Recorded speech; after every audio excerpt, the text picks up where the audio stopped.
Whether you're interested in medical science or just curious about how our bodies work, you're in the right place.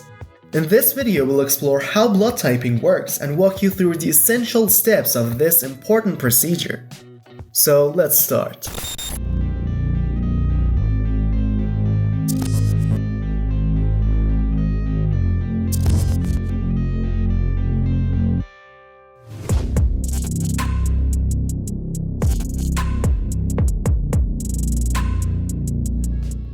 What is blood typing? Blood typing, also known as blood group detection, is a method used to identify a person's blood type. This is crucial for medical procedures like blood transfusions, organ transplants, and ensuring the compatibility of donor blood with the recipient's blood.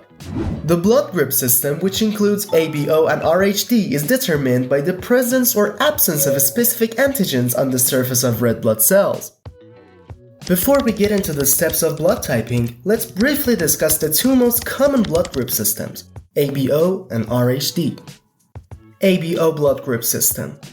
The ABO system classifies blood into four main groups, A, B, AB, and O.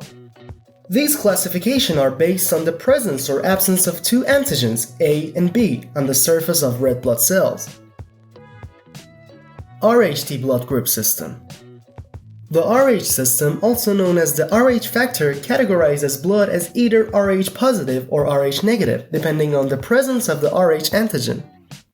Now, let's walk through the key steps involved in blood typing. Step 1. Blood sample collection. The process begins with the collection of a small blood sample, usually obtained from a vein in the arm.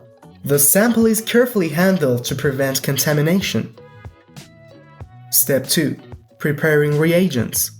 Specialized reagents are prepared, each containing antibodies that react with a specific blood group antigens.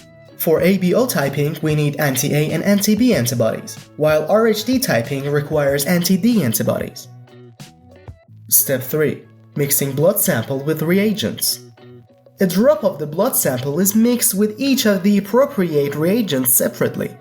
If the blood contains the corresponding antigen, it will react with the antibodies in the reagent. Step 4. Observing reactions. The reactions are observed carefully.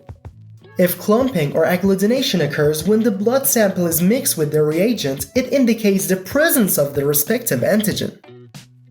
For example, if blood agglutinates when mixed with anti-A, it's type A blood.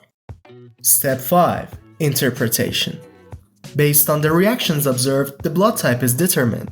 For example, if there is agglutination with anti-A and anti-D but not anti-B, the blood type is A positive. Step 6. Cross-matching. In cases of blood transfusions, a cross-match may be performed. This involves mixing the recipient's blood with the donor's blood to ensure compatibility and avoid potential adverse reactions.